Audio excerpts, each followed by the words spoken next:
අවසරයි ස්වාමින් වහන්සේ. නමෝ තස්ස භගවතු අරහතෝ සම්මා සම්බුද්දස්ස. නමෝ තස්ස භගවතු අරහතෝ සම්මා සම්බුද්දස්ස. නමෝ තස්ස භගවතු අරහතෝ සම්මා සම්බුද්දස්ස. බුද්ධං සරණං ගච්ඡාමි. බුද්ධං සරණං ගච්ඡාමි. ධම්මං සරණං ගච්ඡාමි. ධම්මං සරණං ගච්ඡාමි. සංඝං සරණං ගච්ඡාමි.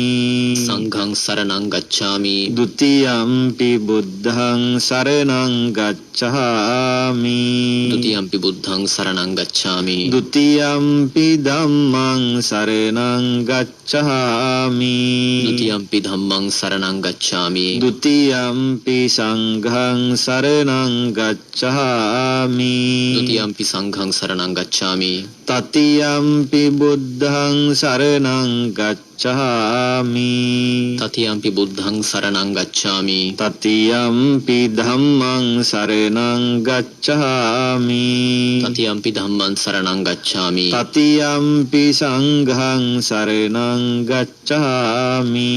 තතියම්පි සංඝං සරණං ගච්ඡාමි. පානාති පාතා වීරමණී සික්ඛාපදං සමාදියාමි. පාණාති පාතා වේරමණී සික්ඛාපදං සමාදියාමි. අදින්නා දානා වීරමණී සික්ඛාපදං සමාදියාමි. අදින්නා දානා වේරමණී සික්ඛාපදං සමාදියාමි. කාමේසු මිච්ඡාචාරා වීරමණී සික්ඛාපදං සමාදියාමි.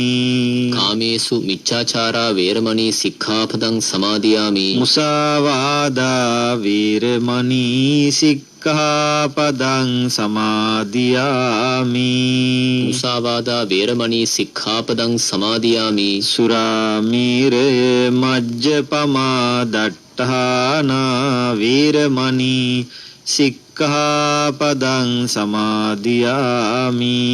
සුරාමේරය මජ්ජපමා දට්ඨානා වේරමණී සික්ඛාපදං සමාදියාමි. තිසරණේන සද්දින් පංචශීලං ධම්මං සාදුකං සුරක්ඛිතං කତ୍වා අපමාදේන සීලං සම්පාදේත.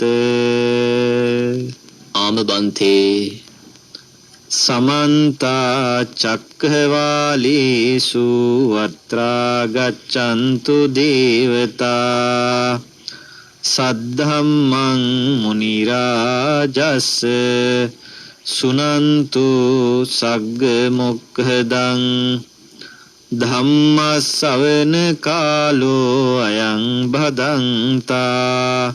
ධම්ම ශ්‍රවණ කාලෝ අයං භදන්තා. ධම්ම ශ්‍රවණ කාලෝ අයං භදන්තා. නමෝ තස්ස භගවතෝ අරහතෝ සම්මා සම්බුද්දස්ස. නමෝ තස්ස භගවතෝ අරහතෝ සම්මා සම්බුද්දස්ස. නමෝ තස්ස භගවතෝ අරහතෝ සම්මා සම්බුද්දස්ස. පංචහි භික්ඛවේ අංගේහි අනුග්ගහිතා සම්මා දිට්ඨි චේතෝ විමුක්ති පලාච හෝති. චේතෝ විමුක්ති පලානි සංසාච පඤ්ඤා විමුක්ති පලාච හෝති. පඤ්ඤා විමුක්ති පලානි සංසාච.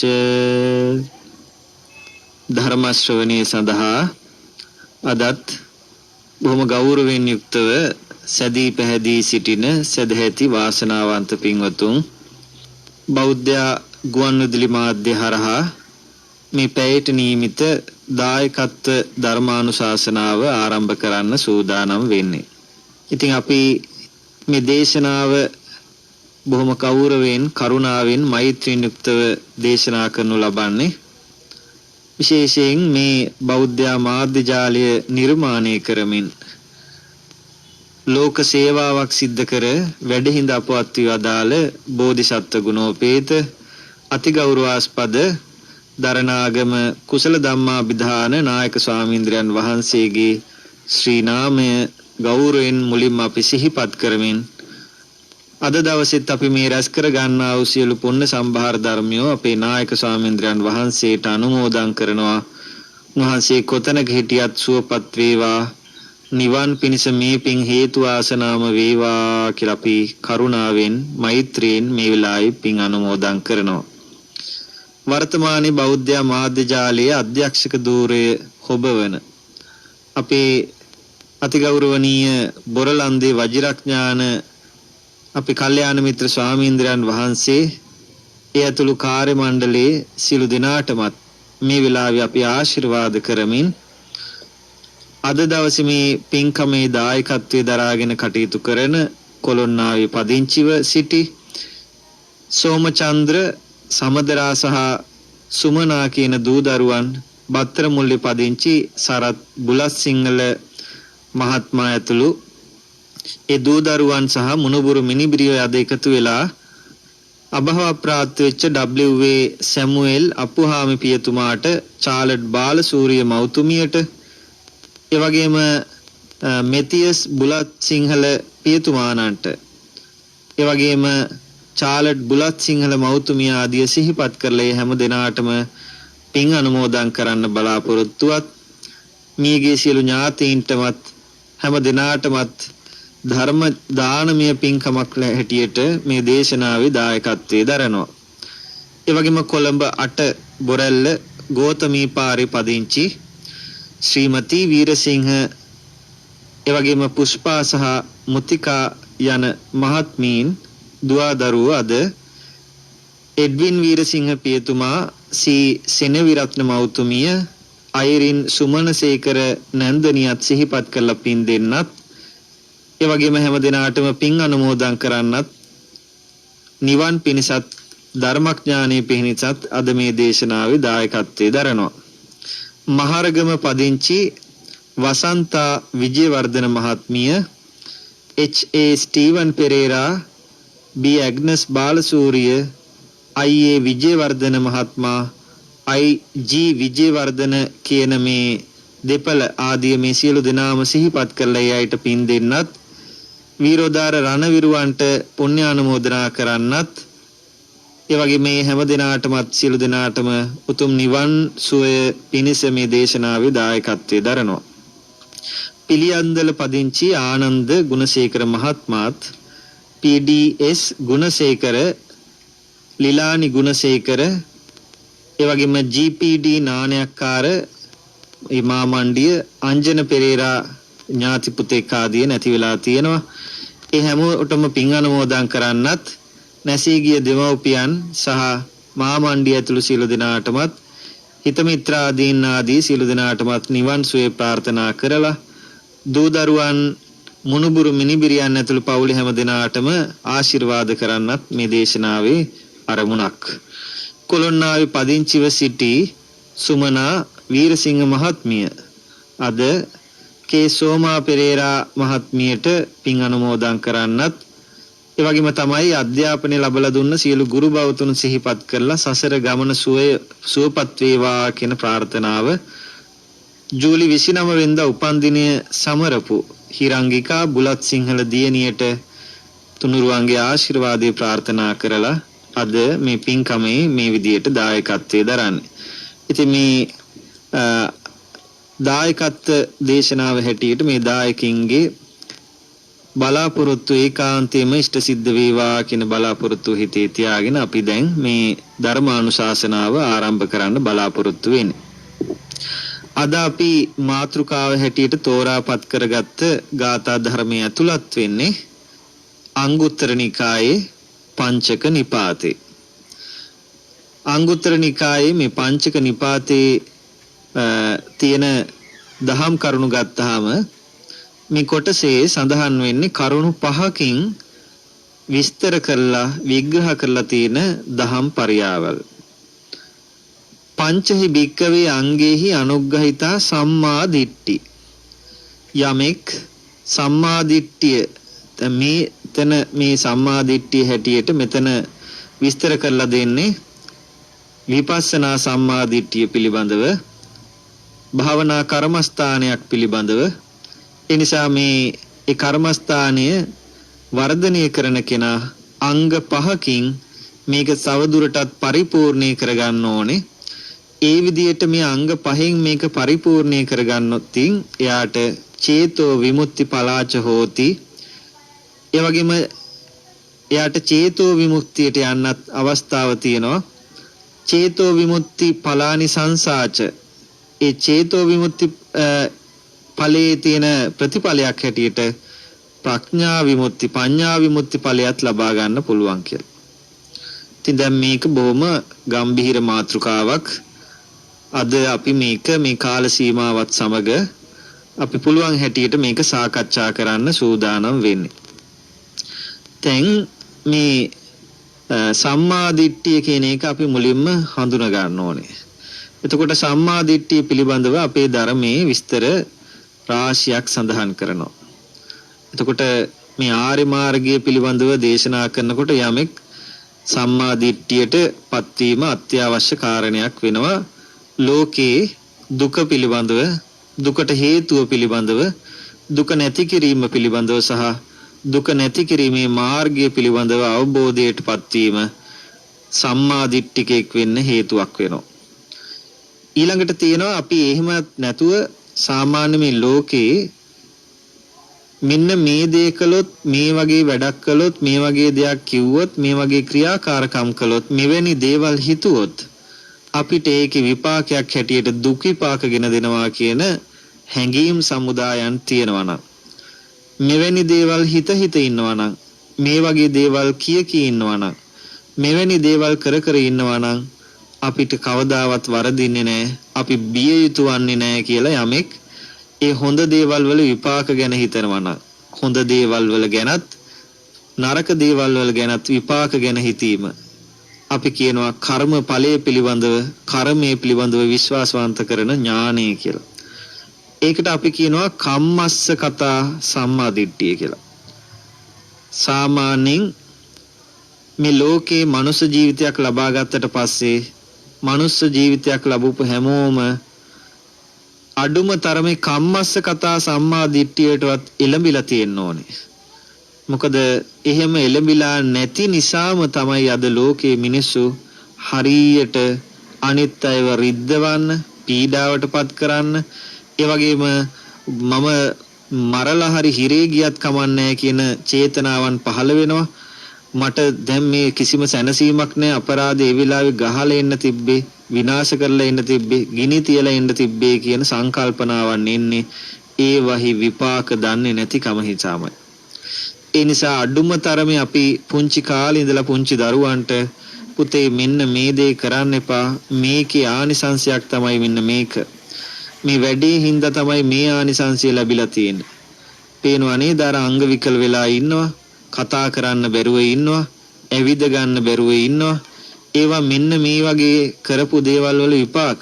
සමහර වෙලාවට මේ ආත්මෙ නෙමේ පෙර ආත්මවල කරපු විපාක කියලා මේ කම්මස්ස කතා ඥානය පිළිබඳව පොඩි කාලේ ඉඳලම අපි හඳුන්වලා දෙනවා.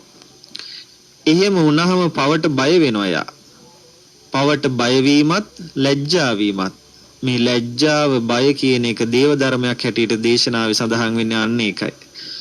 ඒ නිසා අන්නේ දැනුම අපි තුල තියෙනවා නම් ඒ දැනුම කරන කොටගෙන අපිට සම්මා දිට්ඨිකෙක් වෙන්න පුළුවන්. අද මේ දේශනාවේ සඳහන් කරනවා යමෙක් මේ සම්මා දිට්ඨියටපත් වුණාට පස්සේ ඒ සම්මා දිට්ඨිය යම් ආකාරයකට දැනුමක් ලබා ගත්තාම ඒ දැනුම පෝෂණය කරන්න. අපි කිව්වොත් එහෙම අපිට ගහක් වවන්න ඕනේ. ගහක් වවන්න ඕනේ කියලා අපි මුලින්ම ඒ ගහ වැවීම සඳහා අවශ්‍ය කරන වටපිටාවක් සූදානම් කරන්න ඕනේ. අපි පොළව සකසන්න ඕනේ. ඒ වටේ තියෙන වල් පැල නෙලන්න ඕනේ. ඒවා අයින් කරලා දාන්න ඕනේ. ඊළඟට ඒකට පස වෙනස් වෙලා නම් සාරවත් මොනවා හරි පොහොර ටිකක් එකතු කරන්න ඕනේ. ඊළඟට මේකේ බීජයක් පැල කරනවා නම් ඒ බීජය නිවැරදිව පැල කරලා හොඳට වතුර දාන්න ඕනේ. නිතර හොයලා බලන්න ඕනේ සත්තු කනවද කියලා. ඊළඟට මේකේ වර්ධනය වීමත් එක්ක වටේ පිටේ තියෙන නැවත නැවත හොයලා බලලා වල් පැල නෙලමින් මේකේ අර ගහේ වර්ධනය වීම නිතරම හොයලා බලලා කටයුතු කරනකොට කරදරයක් නැතුව බාධකයක් නැතුව ඒ ගහ වර්ධනය වෙනවා. ඒ වගේ තමයි යමෙක් මේ විපස්සනා සම්මා දිට්ඨියට යමෙක් එහෙම නැත්නම් මේ ආර්ය මාර්ගය සාක්ෂාත් කරගන්න අවශ්‍ය නම් මේ ආත්ම භවයේදීම අපිට මේ ආර්ය තත්වයට නිවන් සුවය පිණිස වැඩ කිරීමට අත්‍යවශ්‍ය නම් ඒකට මෙන්න මේ කියන අනුග්‍රාහක දේවල් ටික එකතු කරගන්න ඕනේ. කතමාච වික්කවේ මේ අනුග්‍රහිතා කියලා දේශනා කළා. සීල අනුග්‍රහිතාච හෝති, සුත අනුග්‍රහිතාච හෝති, සාකච්ඡා අනුග්‍රහිතාච හෝති, සමත අනුග්‍රහිතාච හෝති, විපස්සනා අනුග්‍රහිතාච හෝති කියලා. දැන් මෙතන දේශනා කරනවා කරුණු පහක්. සීලය, සුතය, සාකච්ඡාව, සමතය සහ විපස්සනාව කියලා. දැන් අද මේ දේශනාවල් අහන ශ්‍රවණය කරන මේ පින්වතුන් මේක හොඳට ධාරණය කරගන්න ඕනේ, හොඳට අහන්න ඕනේ, බොහොම විමසිලිමත්ව අහන්න ඕනේ. ඒ විමසිලිමත්ව අහනවා වගේම ඔබ මේ අහන හැමෝම බණ කියන අය හැමෝම අත් දෙක උස්සලා වැඳලා ඉමිනා පුඤ්ඤ කම්මේන කියන අය මම මේ කරන පින්කම මට නිවන් සුවය පිණිස හේතු වේවා කියලා ප්‍රාර්ථනා කරන උදවිය මේ ඉන්නේ. ඒ නිසා නිවනට කැමැති, සසරෙන් නිදහස් වෙන්න කැමැති උදවිය. ඒ නිසා මේක සාදුකාර දීපු පමණින්ම, පින්කම් කරපු පමණින්ම මේක කරන්න බෑ. දැන් මේ ගත වෙන කාලේ ඊටාම වටින පින් වැඩෙන කාලයක්. අපි මේකට කියන්නේ පුණ්‍යවන්ත මාස, එහෙම නැත්නම් මේකට අපි කියනවා වස්සාන කාලය කියලා.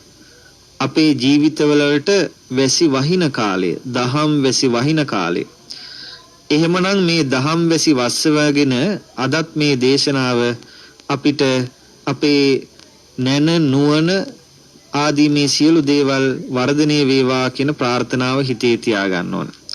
අපි ඔය කියනවනේ වචනයකට බණක් භාවනාවක් කරගෙන ඉන්නවා කියලා. එතකොට අපි මොකක් හරි කවුරු හරි ඇහුවොත් මොනවාද මේ දවස්වල කරන්න කියලා එහෙම විශේෂයක් නැහැ, බණක් භාවනාවක් කරගෙන ඉන්නවයි කියලා කියනවා. දැන් මේක මේ නිකන් අතීතයේ කියපු වචනයක් නෙමෙයි. දැන් එහෙමනම් කියන්න තිබ්බනේ මම මේ බණක් අහගෙන ඉන්නවා කියලා මේ කාලේ. එහෙම නැත්නම් කියන්න පුළුවන් මම භාවනාවක් කරගෙන ඉන්නවා කියලා. දැන් මෙතන කියනවා බණක් භාවනාවක් කරගෙන ඉන්නවා කියලා.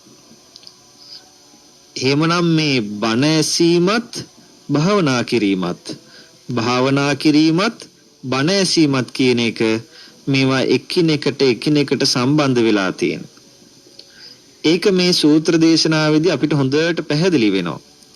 මේකේ පළවෙනි කාරණේ හැටියට දේශනා කරන්නේ සීල අනුග්‍රහිතාච හෝති කියලා. ඔබේ මේ දැනුම දියුණු කරගන්න නම් පළවෙනි කාරණය අපි සංවර භාවයටපත් වෙන්න ඕනේ. ඒ සංවර භාවය පන්සිල් සමාදන් වූ පළියට, අටසිල් සමාදන් වූ පළියට, දසසිල් සමාදන් වූ පළියට සිද්ධ වෙන එකක් නෙමෙයි. මෙතන සඳහන් කරන්නේ අර මම මුලින් සඳහන් කරපු ඒ කම්මස්සකතා ඥානයත් එක්ක පවට ලැජ්ජාව, පවට බිය ඇති වෙනවා. පවට ලැජ්ජාවත් පවට බියත් ඇති වුනහම එයා මේ ඇහැ නිසා, කන නිසා, දිව නිසා, නාසය නිසා, ඊළඟට ශරීරය නිසා, හිත නිසා වෙන අකුසල ධර්ම පිළිබඳව නිතර විමසිලිමත්ව ඉන්නවා. මං මේවා බල හිටියොත් මට මේවල විපාක තමයි මේ. මම මේවා අහහා ඉන්න හින්දා, මම මේවා කිය ඉන්න හින්දා, මම මේ වගේ දේවල් මේ අපි රස කර ඉන්න නිසා, ඒ වගේම මං මේ වගේ විදියට මේ කයට විවිධ අනිත් අයගේ සැප විපාක, දුක් විපාක හැටියට අපි ඒ අයව දුකටපත් කරන හින්දා, මම මේ විදියට අනිත් අයගේ හිත්‍රි දෝපු හින්දා තමයි අදටත් මට හිත්‍රි දෙන්නේ කියලා දැන් මේවා කල්පනා කරනවා. අර කම්මස්සකතා ඥානයත් සමගම ඒක අවබෝධයත් සමගම මෙයා ඉන්නවා මට මේ විදියට වෙලා තියෙන්නේ මේ විපාකින්ද. මට මේ වගේ දේවල්ම බලන්න හම්බෙන්නේ මමත් ඉස්සර ඒ වගේ දේවල් බලන්න මේ මිනිස්සුන්ව පොළඹවලා තියෙනවා. මට මේ වගේ නරක වචන නරක දේවල් නින්දා අපහාස අහන්න හම්බෙන්නේ මමත් ඉස්සර ඒ වගේ දේවල් කරලා තියෙනවා. ඊළඟට මට මේ වගේ අද හරියට කෑමක් බීමක් නැතුව කණ්ඩ රහට කෑමක් නැතුව මම මේ හාමතේ වගේ ඉන්නේ මං ඉස්සර දීලා නැහැ. මං කණ්ඩ දීලා නැහැ. ඒ අය සතුටු කරලා නැහැ. දීප එකත් අප්‍රියවන්ත වෙන විදියට කණ්ඩ බැරි වෙන විදියට තමයි දීලා තියෙන්නේ. ඊළඟට මම අනිත් අයව සුවඳවත් වෙන විදියට මේ වටපිටාව සකසලා නැහැ. හරිම අපිරිසුදුකමේ අනිත් මිනිසුන්ව එලවන්න ඕන කමට අපිරිසුදුවන්ත කමෙන් තමයි ඉඳලා තියෙන්නේ. ඊළඟට අනිත් අයගේ හිත සතුටෙන් තියලා නැහැ මං. නිතරම අනිත් අය තරහ ගස්සන ආකාරය, අනිත් අය පීඩාවට පත්වන ආකාරයට තමයි මං කටයුතු කරලා තියෙන්නේ. ඒ නිසා මේ දැන් කල්පනා කරනවා මට මේ විපාක මෙන්න මේ වගේ මෙන්න මේ හින්දා තමයි මෙහෙම ලැබිලා තියෙන්නේ. ඒ නිසා මම මේ ආත්ම භාවයේ මම පරිස්සම් වෙන්න ඕනේ. ඒ නිසා මම ඇහැ සංවර කරගන්න ඕනේ, කන සංවර කරගන්න ඕනේ, දිව සංවර කරගන්න ඕනේ, අපේ නහය සංවර කරගෙන කය සංවර කර ගැනීම, හිත සංවර කර ගැනීම කියන මේ සංවරතාවය අපි කියනවා ඉන්ද්‍රිය සංවර සීලය කියලා. සීල අනුග්‍රහිතාච හෝති කියලා කියන්නේ අන්න ඔය කියන ඉන්ද්‍රිය සංවරයට. ඔබට ඔන්න ඔය කියන ඉන්ද්‍රිය සංවරය තිබිය යුතුයි කම්මස්ස කතා ඥානයත් සමගම. මේ රූපත් එක්ක, ශබ්දත් එක්ක, ගන්ධ සුවඳත් එක්ක, රස නීරසත් එක්ක, කයට ස්පර්ශත් එක්ක, හිතට එන විවිධ අරමුණුත් එක්ක ගැටි ගැටි, ඇලි ඇලි, තණ්හා වෙවි අරමුණු අරගෙන ඉන්න වෙලාවේ මං එවැනි ගැටීමෙන් සහ ඇලීමෙන් වන ඒ අකුසල සිත් උපදවා ගන්නෙ නෑ. මං මේක පාලනය කරගන්නවා කියලා නිතරම ඉන්ද්‍රිය සංවර සීලය පිළිබඳව අපි නිතර හිතන්න ඕන. එතකොට අර පන්සිල් සමාදන් උනේ නෑ කියලා දුක් වෙන්න ඕනේ නෑ. කාලෙකින් ගියේ නෑ, පන්සලට ගියේ නෑ, සංවර මේ මම පන්සිල්වත් ගන්න හම්බුන්නේ නෑ, මට පන්සලට ගිහිලා සිල් ගන්නවත් හම්බුන්නේ නෑ කියලා කවුරුත් දුක් වෙන්න ඕනේ නෑ. ඒක නැතත් මං ගෙදර ඉඳද්දි කාටවත් කරදරයක් නැතුව බලන දෙයකින්, අහන දෙයකින්, හිතන දෙයකින්, දැනෙන දෙයකින් කරදරයක් නැතුව මම සංවර වෙමින් මමත් සංවර වෙලා ඉන්නවා. අනිත් අය අසංවර වුණත් මං ඒවා මගේ ජීවිතයට එකතු කරගන්නේ නැතුව මං ගැටෙන්නේ නැතුව ඉන්නවා කියන තැන ඉන්නවා. ඒ දෙකම ඊටාම වටිනවා. මමත් එහෙම ඉන්නවා. එතකොට ඊළඟට ලෝකේ ඉන්න අය එහෙම නැතුව ඉන්නවනම් මං එව්වත් එක්ක ගැටණය කරගන්න යන්නේ නැහැ. මම තරහ වෙන්නේ නැහැ. මං අමනාප වෙන්නේ නැහැ. ඒවා ලෝකේ ඒ තැන තිබුණා වේ කියලා ඒවා ඒ තැන තියෙන්න හැරලා මම මගේ පාඩුවේ ඉන්නවා. ඊළඟට දේශනා කරන්නේ සුත අනුග්‍රහිතාච හෝති කියලා. එතකොට මේ සුත අනුග්‍රහිතාච හෝති කියලා කියන්නේ දැන් ওই විදිහට සීල සංවරයෙන් යුක්තව ඉන්නකොට යාට තව ටිකක් මේ ගැන හිතන්න, එහෙම නැත්නම් මේ ගැන කල්පනා කරන්න ඕනකමක් තියෙනවා. දැන් ඒක ඔය සඳහන් වෙනවා මජ්ක්‍ධිම නිකායේ චංකී සූත්‍රය ආදී මේ අහඬ යොමු වෙන්නේ අර සංවර භාවයත් සමග කියලා. ශ්‍රද්ධාවත් සමග, සද්ධාවන්ත භාවයත් සමග තමයි මේ අහඬ ඕනේ කියලා හැඟීම් පහළ වෙන්නේ. සද්දෝ මහා නාම ආරාධකෝ හෝති නෝ අසද්දෝ සද්ධාවන්තෝ. දැන් මේ බුදුරජාණන් වහන්සේගේ මේ දේශනාවේ සඳහන් කරනවා අර සද්ධාවන්තයා, සීලවන්තයා නිතරම අලුත් දේවල් හොයන්න, ඒ දේවල් ගැන බලන්න නිතරම යා සූදානමින් ඉන්නවා. ඒ නිසා යා නිතරම කල්යාණ මිත්‍රය ආශ්‍රය කරන්න, හොඳට දැනුගත් අය ආශ්‍රය කරන්න, පඬිතයින් ආශ්‍රය කරන්න, අපිට වැඩිය සීලවන්තයින්ගේ ගුණ සජ්ජායනා කරන්න යා පෙළඹෙනවා. අහවල් විදියට ජීවත් වෙන්න යා හොඳ සිල්වන්තෙක්. එයාට හොඳ දැනුමක් තියෙනවා. එයා මෙන්න මෙහෙම කෙනෙක් කියලා අන්න එහිම අයට ඒ අය එකතු වෙනවා, කිට්ටු වෙනවා. ඒක මේ ලෝකයේ තියෙන ධර්මතාවයක්. හොඳ මිනිස්සුන්ට හොඳ මිනිස්සු නිතර එකතු වීම. ඒවා ප්‍රාර්ථනා කරලා තියෙන අපි සංසාරේ මට කල්යාණ මිත්‍ර ආශ්‍රයක් වේවා කියලා. අසත්පුරුෂය එක්ක එකතු වෙනවා. උත්සාහ දරන්න ඕනේ අසත්පුරුෂයෝ සත්පුරුෂයොත් එක්ක එකතු වෙන්න. ඒ වගේම සත්පුරුෂයොත් එක්කම එකතු වෙන්න. සත්පුරුෂයෙක් අසත්පුරුෂයෙක් එක්ක එකතු වුණොත් එහෙම සමහර වෙලාවට අසත්පුරුෂයව සත්පුරුෂ පැත්තට නම ගන්නත් පුළුවන්. සමහරලාට සත්පුරුෂයාගේ තියෙන ගුණත් නැති කරලා අසත්පුරුෂයාව යාගේ පැත්තට නම ගන්නත් පුළුවන්. ඊළඟට දේශනා කළා සද්දා ජාතෝ උපසංකමිත්වා උපසංකමන්තෝ පෛරුපාසති. දැන් මේ විදිහට අර මේ පිරිසව කල්යාණ මිත්‍රය ආශ්‍රය කරාට පස්සේ ඒ අය ආශ්‍රය කරනකොට ගිය ගමන් ඒව අහන්න යන්නේ නැහැ. ටිකක් ඇසුරු කරනවා. පොඩ්ඩක් ආශ්‍රය කරනවා. දැන් විහාරස්ථානෙට ගියාට පස්සේ ස්වාමින් වහන්සේලා ඉන්නවා කීප නමක්. එතකොට Tamanට තේරෙනවා මිනිස්සු ඉන්නවා පන්සල් එනකොට මේ අහවල් කෙනාගේ සීල සංවරය තියෙනවා හොඳට. එයා පොඩ්ඩක් කතා කරන්න ඕනේ. එයා ගැන පොඩ්ඩක් හොයලා බලන්න ඕනේ. සාකච්ඡාවට යනවා. පෛරුපාසනය කරනවා. ඇසුරු කරලා බලනවා. එයා මට ගැළපෙනවද? එයාගෙන් මට යමක් ලැබෙනවද?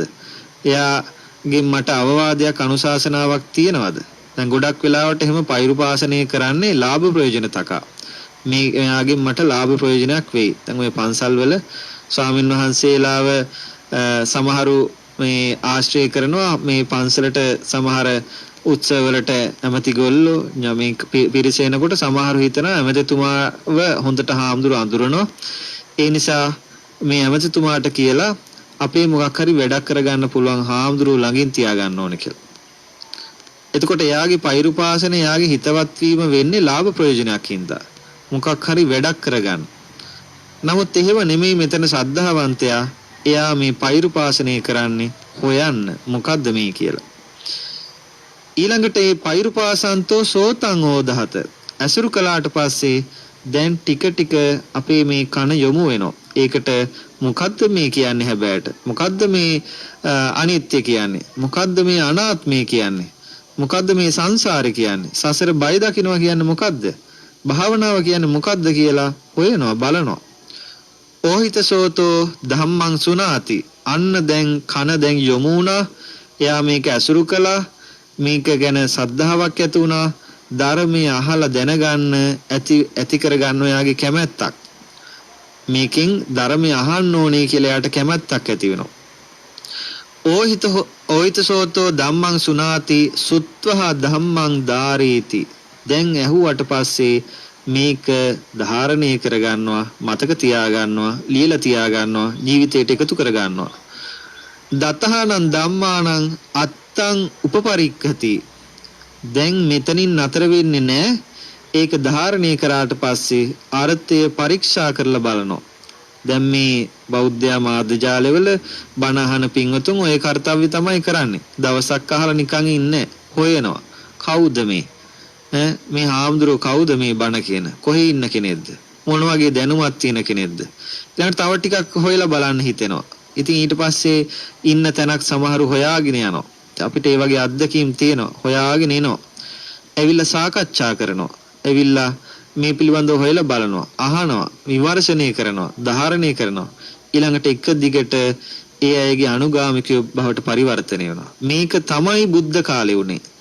බුදුරජාණන් වහන්සේ බුද්ධත්වයේ අවබෝධ කරගෙන දේශනාවන් කරගෙන යනකොට කිසි කෙනෙක් නැහැ. ඒ වුණාට පස්සේ මේ උන්වහන්සේගේ තියෙන සංවර භාවය, සීලවන්ත භාවය, ගුණවන්ත භාවය, උන්වහන්සේගේ කතා බහ ඇසිරීමත් එක්ක මිනිස්සු ඒකට කැමති වෙනවා, පැහැදෙනවා. පිරිසිදුකමට පිළිවෙලට. ඊළඟට ඒකට ගිහිලා නිකන් කන මේ ඇසුරු කරලා බලනවා. කවුරු වගේ කෙනෙක්ද? මෙහෙම කොහොමද? මේ ඔය කිව්වට කවුරු කිව්වත් ඔහම කියලා යම් බලන්න කියලා නිකන් කතා කරලා බලනවා. ඒ බලලා ඊට පස්සේ මේක අහන්න යමු වෙනවා. අහන්න ඕනේ මේ වචනේ කියලා. බුදු බණක් අහන්න ඕනේ කියලා. ඔන්න දැන් කන යොමු වෙලා තියෙනවා. ඊළඟට තමයි ඒක ධාරණය කරගන්නේ. ධාරණය කරාට පස්සේ තමයි මේ විශේෂ වචනයක් තියෙනවා අත්තං උපපරික්ඛති කියලා. අත්තං උපපරික්ඛති කියලා කියන්නේ අර්ථ පරීක්ෂා කරනවා. ඒ අර්ථ පරීක්ෂා කරපු අය තමයි එදා බුදුහාමුදුරන්ගේ ශ්‍රාවකයෝ බවට පරිවර්තනය වෙලා මේ ආරි තත්ත්වයටපත් උනේ. මේ දේශනාවන් අහන ඔබත් නිකන් ඇහුවා විතරක් මදි. සමහරලාට වැඩ කරන අතරතුරේ අහනවා. අනිත් වැඩ කරනකොට අහනවා. එතනින් මදි. එතනින් එහාට ගිහිල්ලා අර්ථ පරීක්ෂා කරලා බලන්න ඕනේ. අර්ථ විග්‍රහ කරලා බලන්න ඕනේ. ඒ නිසා පින්වත් ඔබත් මේ අර්ථ විග්‍රහ කරලා අර්ථ පරීක්ෂා කරලා බලන්න ඕනේ. ඊළඟට තියෙන එකක්. එතකොට දැන් අපි දෙකක් කතා කළා. සීල අනුග්‍රහිතාච සුත අනුග්‍රහිතාච කියලා. ඊළඟට තුන්වෙනි කාරණය බුදුරජාණන් වහන්සේ දේශනා කරනවා සාකච්ඡා අනුග්‍රහිතාච හෝති කියලා. මේ සාකච්ඡාව කියන එක විශේෂ වචනයක්. දැන් අපි ධර්ම දේශනා කිරීම එකක්, ධර්ම සාකච්ඡා කිරීම තව එකක්. එතකොට ධර්ම දේශනා කිරීම මංගල කාරණයක් හැටියට දේශනා කරනවා, ධම්ම සාකච්ඡාවත් ආපහු තවත් මංගල කාරණයක් හැටියට දේශනා කරනවා. දැන් බලන්න මේ කාරණා දෙක කොහොමද වෙන්නේ කියලා. දැන් ධර්ම දේශනාවක් කරනකොට දේශනාව කරන කෙනාට විශේෂ ආසනයක් පනවනවා. අහන අය ඒ අය ඊට වඩා පහළ ආසනයක ඉන්නේ. එතකොට කියන කෙනෙක් ඉන්නවා, අහන පිරිසක් ඉන්නවා. එතකොට මේ අවස්ථාවේදී කියන කෙනා කියාගෙන යනවා, අහන අය සද්ද නැතුව අහගෙන ඉන්නවා. ඒක තමයි වෙන්නේ. හැබැයි මෙතන මේ දේශනා කරනවා මේ විපස්සනා සම්මාදිට්ඨියට, එහෙම නැත්නම් මේ ආර්ය මාර්ගයට යන කෙනාට මෙතන ධර්ම දේශනාව නෙමෙයි කියන්නේ, ධර්ම සාකච්ඡාව කියලා. දැන් සාකච්ඡාවක් කරනකොට අපි එහෙම නෙමෙයි. සාකච්ඡාවක් කරනකොට එක්කෙනෙක් උඩින් තියලා ඒ අනිත් අය ඒ වටේ ඉන්නේ නැහැ. ඔක්කොම එක වට මේසයක ඉඳගෙන තමයි සාකච්ඡා කරන්නේ. එකම ආකාරයට සමව ඉඳගෙන. එකිනෙකාගේ අදහස් හුමාරු කර ගන්නවා. ඒ හුමාරු කරගෙන එහි අඩුපාඩුකම් ගැන ඊළඟට තවත් විශ්ලේෂණය කර ගන්නවා. එනිසා මේ සාකච්ඡා අනුග්‍රහිතාච හෝති කියන එක හරිම වටිනවා. ඔය සාකච්ඡාව කියන එක ඇත්තටම අපට තිබිය යුතුම කාරණයක් වෙනවා. දැන් මේ සාකච්ඡා අනුග්‍රහිතාච හෝති කියන එක ගත්තොත් එහෙම අපි දැන් මේ බුදුරජාණන් වහන්සේගේ මේ දේශනාවේ තියෙනවා සුතමේ ඥානයයි, ඊළඟට චින්තාමේ ඥානයයි, භවනාමේ ඥානයයි කියලා මේ ඥානයේ කොටස් තුනකට බෙදලා වෙන් කරුවා. සුතමේ ඥානය තමයි ඥාත පරිඥා කියලා දේශනා කළා. ඒක අර අපි අහලා දැනගත්ත දැනුම. මම මුලින් සඳහන් කරපු සුත අනුග්‍රහිතාච හෝති. ඊළඟට චින්තාමය ඥානය තුල තියෙනවා මේ තීරණය ගන්නවා. අපි තීරණය කරන ඥානය. ඒකට තමයි අපි මුලින් මතක් කළේ අර්ථ විග්‍රහ කර ගන්නවා. අත්තං උපපරික්ඛති කියලා.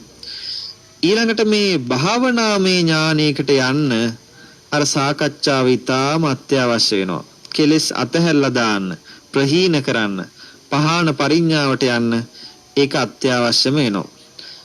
එතකොට දැන් මේ කරුණු කාරණා අපි සාකච්ඡා කරන්න ඊළඟට තියෙන සමත අනුග්‍රහිතාචයි, විපස්සනා අනුග්‍රහිතාචයි. මේක සාකච්ඡා කළ යුතු යන්නේ ආනාපාන සති භාවනා කර්මස්ථානයේ මුල් කරගෙන. මේ වස් කාලේ හොඳයි. අපි දැන් බණ අහනවා, ඒ වැඩ කරනවා වගේ අදිෂ්ඨානයක් තියාගන්න ඕනේ. මං එහෙනම් ආනාපාන සතිය වඩන්න ඕනේ කියලා. මං ආනාපාන සතිය දියුණු කරගත යුතුයි කියලා. දැන් ඔය සමහරු ඉන්නවනේ වැඩක් නැහැ, කිසිම වැඩක් නැහැ, මේ රස්සාවක් කරන්නේ නැහැ, මොකක්වත් නැතුව ඊළඟට ඔය කට්ටිය කම්මැලිකම ඔහේ ඉන්නකොට ඉතින් ඔය විහිළුවට වගේ අහන මොකෝ දැන් මේ දවස්වල කරන්නේ කියලා. ඉන්නවද තාමත් කියලා. ඔව් තාම හුස්ම වැටෙනවා කියලා කියනවා. එහෙම නැත්තම් මේ දවස්වල මොකද්ද කරන්න කියලා අහුවාම කරන්න දෙයක් නැහැ, ඉතින් හුස්ම ගන්නවා, හුස්ම හෙලනවායි කියලා. හුස්ම අරගෙන හුස්ම හෙලනවායි කියලා නිකන් ඒක විහිළුවට වගේ කියනවා. දැන් මේ හුස්ම ගැනීම, හුස්ම හෙලීම කියන එක විහිළුවට වගේ එතන කිව්වට යමෙක් හුස්ම ගැනීමත් හුස්ම හෙලීමත් කියන එක සිහියෙන් කරනවා නම් එයාට ලැබෙන ආනිසංස අර රස්සාවක් නැතුව හිටියට රස්සාවල් කරන මිනිස්සුන්ටත් වැඩිය විශාල සසර ජය ගන්න හේතුවක් වෙනවා. ඒ නිසා ඔහේ නිකන් gedare ඉඳද්දි උපාසක අම්මලා උපාසක මහත්තුරු වැඩ කරන අතරතුරේදී හුස්ම ගන්න එක, හුස්ම හෙලන එක අපි හැම මොහොතෙම හැම තප්පරෙම කරන වැඩක් මේ. ඒක කාටවත් කී ඉන්නේ නැහැ මං දැන් හුස්ම ගන්නවා, මං දැන් හුස්ම හෙලනවා කියලා. කවුරුත් දන්නෙත් නැහැ, කාටවත් කියන්නෙත් නැහැ. හැබැයි වැඩේ වෙනවා. එහෙමනම් මේ වැඩේ නිතර වෙන වැඩක් නම් අන්න ඒකට සිහිය පිහිටවා ගන්න. ඒක තුලින් අපිට අර මේ සම්මා දිට්ඨිය අංග සම්පූර්ණ කරගන්න පුළුවන් වෙනවා. ඒ සම්මා දිට්ඨිය අංග සම්පූර්ණ කරගන්නකොට එයාට චේතෝ විමුක්තියත් ප්‍රඥා විමුක්තියත් කියන මේ ආනිසංසයාට නිරන්තරයෙන්ම සැලසෙනවා. ඒ නිසා ආනාපාන සති භාවනාව පිළිබඳව දැන් මේ කෙටි කාල සීමාව තුළදී අපි කතා කරන්නේ. ඒ ආනාපාන සති භාවනාව වඩන කෙනා සීල සංවරය තියෙන්න ඕනේ, සුත සංවරය එහෙම නැත්නම් සුතානුග්‍රහිතාචත් තියෙන්න ඕනේ. මේ සාකච්ඡාව කියන එකත් අනිවාර්යයෙන්ම ආනාපාන සතිය කරන කෙනාට, භාවනා කරන කෙනාට තියෙන්න ඕනේ. එහෙනම් ඔය සමහරු කිව්වොත් එහෙම මේ බණ අහලා විතරක් මදි කියලා, මේ බණ අහලා විතරක් ඇති කියලා හිතනවා නම් ඒක හරියන්නේ නැහැ. බණ අහන්නත් ඕනේ. භාවනා කරලා විතරක් ඇති කියලා කිව්වොත් එහෙම ඒක හරියන්නේත් නැහැ. දෙකම කරන්න ඕනේ. බණත් අහන්න ඕනේ, භාවනාත් කරන්න ඕනේ, සාකච්ඡාවකට එළඹෙන්න ඕනේ. ඒ සාකච්ඡාවකට එළඹෙන්න නම් කල්යාණ මිත්‍රයෝ ආශ්‍රය කරන්න ඕනේ. දැන් ආනාපාන සති භාවනාවේ තියෙනවා, දේශනා කරනවා උජ්ජුං කායම් පනිදාය පරිමුඛං සතින් උපට්ඨපෙත්වා කියලා. දැන් මෙතන කරුණු කීපයක් සඳහන් කරනවා. උජ්ජුං කායං. දැන් මේ සඳහන් කරන්නේ මිනිස්සෙන් වන අපේ මේ ශරීරය පිළිබඳව. ඒ ශරීරය එහෙම නැත්නම් මේ කාය අපි ඍජුව තබා ගත යුතු වෙනවා. අපේ කොඳු නාරටියේ ඇදවීමක්, වෙනස් වීමක් උප්පත්තියෙන් හෝ වයසට ගිහිල්ලා හෝ එහෙම නැත්නම් අනිත් සෑම අවස්ථාවකදීම ඍජුව කොන්ද තබා ගැනීම ඉතාම අත්‍යවශ්‍ය වෙනවා. මොකද ඒකට හේතුව තමයි ඍජුව කොන්ද තබා ගැනීම තුළ මේ හුස්ම ඉහළ පහළ ගැනීම කියන එක ඉතාම පහසුවෙන් කරදරයක් නැතුව හොඳින් සිද්ධ කරගන්න ඒක හේතුවක් වෙනවා. ඒක නිසා නිතරම කොන්ද පාත් කරගෙන, කොන්ද ඍජුව තියාගෙන, බෙල්ල උස්සගෙන එහෙම බෑ. හොඳට ඍජුව තියා ගන්න ඕනේ. ඒකට පරයන්කයක ඉන්න ඕනේ. ඒක පුටුවේ ඉඳගෙනත් පුළුවන්. පුටුවේ ඉඳගෙන වුණත් අත් දෙක හරියට භාවනා කරන ඉරියව්වකට හෝ එහෙම නැත්නම් කලව දෙකෙන් හරි එහෙම තියාගෙන හොඳට කොන්ද ඍජුව තියා ගන්න ඕනේ. වඩා හොඳයි පුටුවේ ඉඳගත්තොත් එහෙම පුටුවේ ඇඳට හේතු වෙන්නේ නැතුව පුටුවේ ඇඳෙන් ඉස්සරහට ඇවිල්ලා කොන්ද කෙලින් තියාගෙන ඇස් දෙක වහගෙන බොහොම සරලව සැහැල්ලුවෙන් යුක්තව භාවනාව ආරම්භ කරන්න ඕනේ. ඉඳගෙන ඉන්න කෙනාට බද්ධ පරියංකේ හෝ එහෙම නැත්නම් කාන්තාවන්ට අර්ධ පරියංකේ හෝ ඒ ආකාරයට තමන්ගේ කොන්ද ඍජුව තබා ගන්න ඕනේ. ඒ ඉඳගෙන ඉන්නකොට යම් විදියකින් අපේ කොන්ද ඍජු වෙන්නේ නැත්නම් අපි මේ පරියංකේ තියාගෙන ඉන්නකොට පොඩි ආධාරකයක් හැටියට පුංචි කොට්ටයක් හරි යටින් තියලා ඉඳ ගන්න ඕනේ. එතකොට කකුල් දෙක පල්ලෙහාට හිටිනවා, කොන්ද ඍජු වෙනවා. විතර භාවනාවේ ඒ ඉරියව්වේදී ධනිස් දෙක පහළට හිටිනසේ තියාගත්තොත් ඒක වඩාත් පහසුයි භාවනා කරන්න. දැන් මෙන්න මේ විදිහට භාවනා කර්මස්ථානය ආරම්භ කරනකොට මෙතන දේශනා කරනවා මේ භාවනා කර්මස්ථානයන් ඉදිරියට යන්න කලින් දේශනා කරන එකක් තමයි සෝ සතෝච කියලා. සෝ සතෝච කියලා කියන්නේ මේ හැම එකක්ම පටන් ගන්න වෙන්නේ සිහියෙන්. මේ සිහිය කියන අවිය නැත්තම් මෙයාට මේ සම්මා දිට්ඨියට එහෙම නැත්තම් මේ දේවල් සම්පූර්ණ කරගන්න බෑ. ඒ නිසා ඔබේ පළවෙනි කාරණේ තමයි සිහිය කියන එක.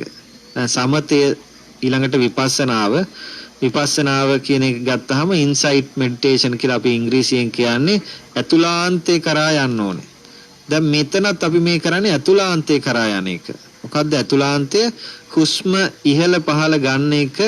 මේ නාසයේ අපේ උඩුතොලෙන් උඩ නාසයෙන් පහළ නාසිකාග්‍රය තුලට හිත පවත්වලා එතනින් හුස්ම ඉහළට ගන්න හැටිත් ඊළඟට ඒක පහළ හෙලෙන හැටිත් පිළිබඳව අපේ හිත මෙනෙහි කරනවා, යොමු කරනවා. ඒක හරියට උදාහරණයක් හැටියට කිව්වොත් එහෙම විශාල සද්දන්ත ඇතෙක් ඉන්නවා. ඒ ඇතාගේ ඇහැ එච්චර පේන්නේ නැහැ. බාගෙට වගේ ලාවට වගේ පේන්නේ ඇස් දෙක.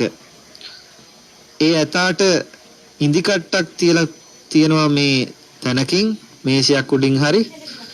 ඒ ඉඳි කට්ට ගන්න කියලා අපි ඒ සතාට කිව්වොත් එහෙම ඒ සතා ඇස් දෙකත් පේන්නේ නැතුව මේ හොඬ වැලත් විශාලයි, ඉඳි කට්ට ඊටාම සියුම් එකක්. හැබැයි හොඬ වැල ලොකුයි.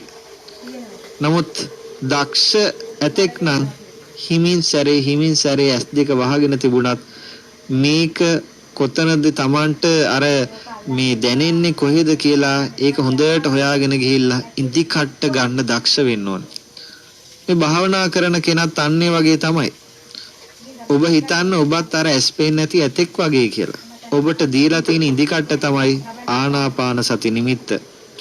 ඒකට ඔබ හොඳට හිත පිහිටව ගන්න නම් වටේ පිටේ තියෙන සද්ද බද්ද ඊට පස්සේ වටේ තියෙන අරමුණු ඊළඟට ගඳ සුවඳ දේවල් ඒ ඔක්කොම අතහරින්න ඕනේ. ඒවා දැනගෙන අතහරින්න ඕනේ. දැන් අපේ විපස්සනා කර්මස්ථාන ආචාර්යවරයන් වහන්සේලා අපට භාවනා මධ්‍යස්ථානවලදී ලංකාවෙත් වගේ බුරුමේ ආදියත් අපිට දේශනා කරපු එකක් තමයි ඇහුනොත් ඇහුණා කියලා 3-4 පාරක් කියලා අතහරිනවා කියලා. ඇහුනේ මොකද්ද?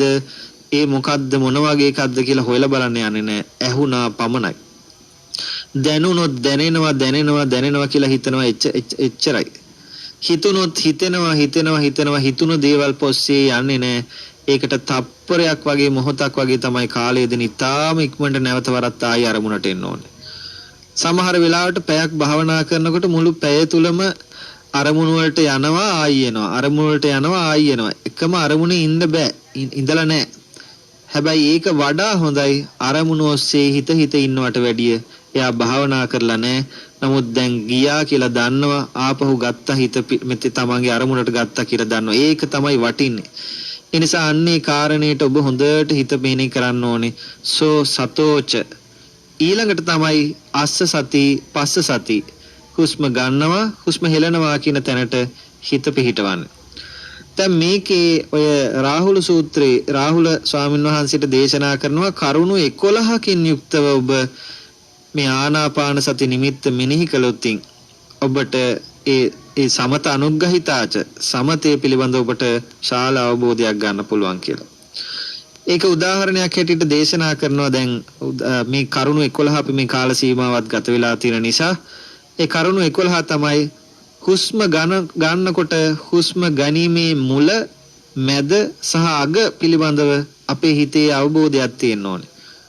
ඒකට හොඳට හිත සියුම්ව හොඳට බලන්න ඕනේ වෙන අරමුණු වල හිත යනවා නම් ඒවත් යොමු කරවලා ඒව අතහැරලා ආයි මුල දැන් ඔන්න හුස්ම ගන්න පටන් ගත්තා. ඔන්න දැන් හුස්ම ගන්නවා. ඔන්න දැන් හුස්ම අවසන් කළා. දැන් මම හුස්ම හෙලන්න පටන් ගත්තා. දැන් හුස්ම හෙලාගෙන යන්නේ. දැන් හුස්ම හෙලලා අවසන් කළා. එතකොට මේ තුන පිළිබඳව මුලත් මැගත් අගත් පිළිබඳව ඔබ මෙනෙහි කරනකොට ඔබට තේරෙන්න ඕනේ දැන් විපස්සනා අනුග්‍රහිතාච මේක විශේෂයෙන් ඉන්සයිට් බලනකොට ඔබට තේරෙයි අර මුල අරගෙන අපි හුස්ම මුලින් පටන්ගෙන මැදට යනකොට මුල හුස්ම ගත් එක කියලා කියන්නේ අතීතය.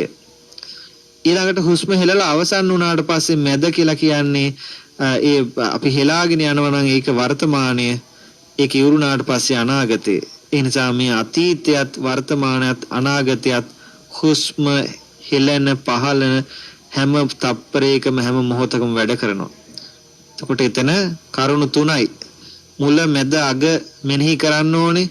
ඒක අතීත වර්තමාන අනාගත හැටියට ඉර හරියට අපි මුහුදක් ළඟට ගිහිල්ලා ඉර නගිනවා ඉර බහිනවා කියන එක අපි හොඳට අපිට පේනවා. එතකොට ඒ ඉර නැගීමත් ඉර බැසීමත් අතර ඉර නැග්ගට පස්සේ ඉර බැහැපු එක අතීතය. ඉර බැස්සට පස්සේ ඉර නැගපු එක අතීතය. ඒ අතරතුර කාලය වර්තමානයේ.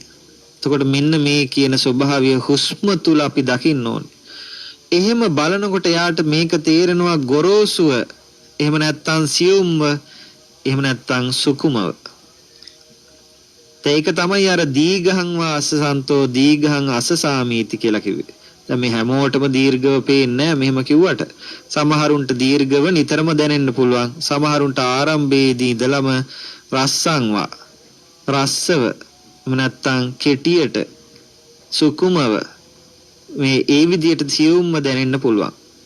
ඒ දැනෙන ස්වභාවය තමන්ට දැනෙන ස්වභාවය තමන්ට ඒ මොහොතේ දැනෙන ස්වභාවය. දැන් උදේ භාවනාව පැයක් ඉඳගත්තොත් එහෙම උදේ විනාඩි 10ක් කළොත් උදේ හොඳට සරලව හිටපු එකනා ඊළඟට විනාඩි කිහිපයක් භාවනා කරනකොට ඒ වෙලාවේ මේක ගොරෝසුව දැනෙන්න පුළුවන්. හොඳට තේරෙන්න පුළුවන්. එතකොට යමෙක් හිතනවා නම් මම ඉස්සෙල්ලා හොඳට කරානේ දැන් මට මොකද වුනේ කියලා අපි දැන් මේ අතීතයේ වෙච්ච එකක් අරගෙන තමයි දැන් මේ දුකටපත් වෙලා තියෙන්නේ. එහෙනම් ඒව අතාරිනවා. අන්න ඒ වගේ ගොරෝසු සියුම් සුකුමව කියන විදියට අපි මෙනෙහි කරනවා. ඊළඟට මේකේ තියෙන හීනතාවය සහ ප්‍රනීතතාවය, Tamanට මේකේ දැනෙන ස්වභාවය, නොදැනෙන ස්වභාවය පිළිබඳව හොඳට අපි ඒක මෙනෙහි කරනවා. එහි අතීතය, වර්තමානය, අනාගතය පිළිබඳව හොඳටම අපි ඒක කාල තුනේටම මේක මෙනෙහි කරොතින් ඒ 11 ආකාරය තුල අපිට මේ ආනාපාන සතියේ වර්තමානයේ සමත ආකාරයට යම් ප්‍රතිඵලයක් ගන්න පුළුවන්. ඒසයි ප්‍රතිඵල තියෙනවා. ඒ ප්‍රතිඵල අපි හොඳට ජීවිතයට එකතු කර ගන්න ඕනේ. ඒ ජීවිතයට එකතු කර ගන්නවා වගේම අර උදාහරණයක් හැටියට අපි කිව්වොත් එහෙම කහ කුඩු ටිකක් තියෙනවා, ඊළඟට පාම් පිටි ටිකක් තියෙනවා. එතකොට අපිට මේ දෙකම හඳුනා ගන්න පුළුවන් මේක කහ කුඩුයි මේක පාම් පිටි කියලා. මේ දෙක එක්කව කරලා අතින් ඇඹරුවොත් එහෙම අපිට කහ කුඩු කොහෙද පාම් පිටි කොහෙද කියලා අඳුර ගන්න බෑ. අන්න ඒ වගේ ආනාපාන සති භාවනා කරනකොට හුස්ම ඉහළ ගන්නවා පහළ හෙලනවා කියන එක අපි හොඳට දන්නවා. මේක කරගෙන යනකොට ඉහළ ගත්ත එක පහළ ගත්ත එක කොහෙද තියෙන්නේ කියලා හොයාගන්න බැරි තත්වයක් යනවා. හැබැයි එහෙම ඇති වෙන තත්වය භාවනා කරන කෙනාගේ හොඳ තත්වයක්. නමුත් ඒකත් අපි අතහරිය යුතු වෙනවා. අන්නේ අතහැරීම දියුණු කිරීම තමයි විපස්සනා අනුග්‍රහිතාච, විශේෂයෙන් දැක දැක මෙනෙහි කර කර හැමතිස්සෙම මේක මෙනෙහි කිරීම. ඉතින් අද මේ කාල සීමාව තුලදී අපි මේ කෙටි වශයෙන් තමයි අනුග්‍රහිත සූත්‍රයේ මේ කොටස් ටිකක් මේ විදිහට සාකච්ඡා කළේ. ඉතින් මේක අද ආරම්භයක් හැටියට ඔබ හිතේ ධාරණය කරගෙන අනේ මම මේ වස් කාලේ එහෙනම් කොහොම හරි විනාඩි 10ක්වත් අඩුම තරමේ මේ හුස්ම ගන්න එක මහ ලොකු වැඩක් නෙමෙයි. මං හැමතිස්සම හුස්ම ගන්න එක නේද? මම මේ වැඩ කරන අතරතුරේ දැන් එළවලු ටික කපලා ඉවරයි, දැන් වැඩ කරලා ඉවරයි, දැන් පොඩ්ඩක් ඉඳ ගන්නවා පුටුවේ. ඉඳගෙන මම හුස්ම හෙලීම, හුස්ම පහළ ගැනීම, හෙලීම කියන එකට හිත මෙනෙහි කරනවා කියලා ආනාපාන සති භාවනාව කොහොම හරි දියුණු කරන්න ඕනේ. පොඩ්ඩක් සක්මන් කරන්න ඕනේ. සක්මන් කරලා ඒ ඇවිදිනකොට අපේ පොළවට පය ස්පර්ශ වෙනකොට දකුණු පය ස්පර්ශ වෙනකොට දකුණු පය කියලා හිතනවා, වම ස්පර්ශ වෙනකොට වම කියලා හිතනවා. අපේ හිත තියාගන්නේ යටිපතුලට. මේ යටිපතුල කකුල උස්සලා පොළවට මෙහෙම ස්පර්ශ වෙනකොට දකුණ, වම් කකුල පොළවට ස්පර්ශ වෙනකොට වම කියලා හිතනවා. හැබැයි කොන්ද මෙහෙම කකුල් දෙක බල බල මේ සක්මන් භාවනාව කරන්නේ අංශක 45ක්. කියන්නේ කකුල් දෙකට ඉස්සරහෙන් තමයි S2 තියාගන්නේ. S වහගෙන සක්මන් කරන්නේ නැහැ. කොන්ද නවාගෙන සක්මන් කරන්නේ නැහැ. අංශක 45ක් S2 පහළට හරවගෙන තමයි සක්මන් කරන්නේ. S2 එතන තිබ්බට හිත තියන්නේ යටිපතුලට. ඉතින් මේ කාරණා හිතේ තියාගෙන ඔබ මේ භාවනා කර්මස්ථාන දියුණු කරගනිත්වා කියලා අපි ප්‍රාර්ථනා කරනවා. ඒ සඳහා ඔබේ සීල සංවරය, මම අර කියපු ඉන්ද්‍රිය සංවරය, ඒ වගේම සුතය අහන්න ඕනේ. මේ පිළිබඳව අහන්න ඕනේ, පරිශීලනය කරන්න ඕනේ, සාකච්ඡා කරන්න ඕනේ. කල්යාණ මිත්‍රය ආශ්‍රය කරලා මේ පිළිබඳව දැනුගත් අයත් එක්ක සාකච්ඡා කරන්න ඕනේ. අද සමහර ඉන්නවා මේ විවිධ ස්ථානවල භාවනා අධ්‍යක්ෂක කියලා. හැබැයි අඩුම තරමේ භාවනා මධ්‍යස්ථානයකට කියලා භාවනා කරලත් නැහැ. අපිට එහෙම මොන ගිහිලා තියෙනවා. ස්ථානයකට ගිහිල්ලා එහෙම කරලා නැහැ. හැබැයි ඒ අය වැඩක් කරනවා. ඒ අය තනතුර තියාගෙන භාවනා දන්න පිරිසව ගෙන්නලා අනිත් අයට භාවනා කරවනවා. ඒකත් හොඳයි. තමන් කරලා නැහැ. හැබැයි තමනුත් කළ යුතු වෙනවා. තනතුර විතරක් තිබ්බට මදි. ඒ අයට භාවනා හාමුදුරුවෝ කිව්වට අර දැනුමත් අපිට ඒ අත්‍යවශ්‍ය වෙනවා. මොකද අනිත් අයට කරනවා වගේ අපිත් කරන්න ඕනේ. ඒ නිසා මේ කාරණේ අපි හොඳට හිතේ තියාගෙන අපි දැන් මේ වෙලාවේ අද දේශනාවේ දායකත්වයේ දරපු කොළොන්නායි පදිංචිව සිටි සෝමචන්ද්‍ර, සමදරා, සුමනා කියන දූ දරුවෝ, බත්තර මුල්ලේ පදිංචි සරත් බුලත් සිංහල සහ ඒ දූ දරුවෝ, එයාගේ අභව ප්‍රාප්ත සියලු ඥාතීන්ටත් කොළඹ අට ගෝතමින් පාරේ පදිංචි ශ්‍රීමති වීරසිංහ, පුෂ්පා සහ මුතිකා කියන අය දූ දරුවෝ අභව ප්‍රාප්ත ඥාතීන් සිහිපත් කරලා පින් දෙනවා. මහරගම පදිංචි වසන්තා විජේවර්ධන මහත්මිය තමන්ගේ අභව ප්‍රාප්ත සියලු ඥාතීන්ටත්, ඒ වගේම පිළියන්දල පදිංචි ආනන්ද ගුණසේකර මහත්මයා අභව ප්‍රාප්ත සියලු ඥාතීන් සිහිපත් කළා. කොළොන්නාය පදිංචිව සිටි සුමනා වීරසිංහ මහත්මිය ආදිය තමන්ගේ මියගේ සියලු ඥාතීන් සිහිපත් කරමින් පින් අනුමෝදන් කරනවා. ඒ සියලු දෙනාම සුවපත් වේවා. දෙවියන්ටත් මේ පින් අයිති වේවා. දෙවියන්ගේ ආශිර්වාදය ආරක්ෂාව ඔබ හැම දිනාටම සැලසේවා කියලා අපි ප්‍රාර්ථනා කරනවා. ඒ වගේම අද මේ ධර්ම ශ්‍රවණය කරන පින්වත් ඔබ හැම දිනාටම භාවනා ගුණධම් දියුණු කරගන්න ශක්තිය ධෛර්ය වාසනාව කාය වීරිය චිත්ත වීරිය ඇති වේවා. කාය පීඩා චිත්ත පීඩා දුරු වේවා. ඔබට හොඳ අදිෂ්ඨානින් යුක්තව මේ වස් කාලේ මේන් ප්‍රතිඵල ගන්නට ඔබට අවස්ථාව උදා වේවා කියලා අපි ප්‍රාර්ථනා කරමින් සියලු දෙනාටම ආශිර්වාද කරනවා. අභිවාදන සීලිස්ස නිච්ඡං වද්ධා පචායිනෝ චත්තාරෝ ධම්මා වඩ්ඩಂತಿ ආයුවන්නෝ සුඛං බලං ආයුරාෝග්‍ය සම්පatti සග්ග සම්පatti මේවච අතෝ නිබ්බාන සම්පatti මිනාතේ සමිජ්ජතු. තෙරුවන් සරණයි. සාදු සාදු සාදු. එම ධර්ම දේශනාව සිදු කළ කුසල බලයෙන් අතුරුගිරිය තුන්නඳහේන ශ්‍රී සුධර්මයාන අන්තර්ජාතික සේනාසනාධිපති පූජ්‍යපාද කොටිකාවත්තේ ධම්මකුසල ගෞරවනීය ස්වාමින් වහන්සේට ප්‍රාර්ථනීය බෝධියකින් උතුම් වූ චතුරාර්ය සත්‍ය ධර්මය අවබෝධ වී අමා මහ නිවනින් සැනසෙන්නට හැකියාව ලැබේවායි අපි සාදුනාදදී ප්‍රාර්ථනා කර සිටිමු. සාදු සාදු සාදු.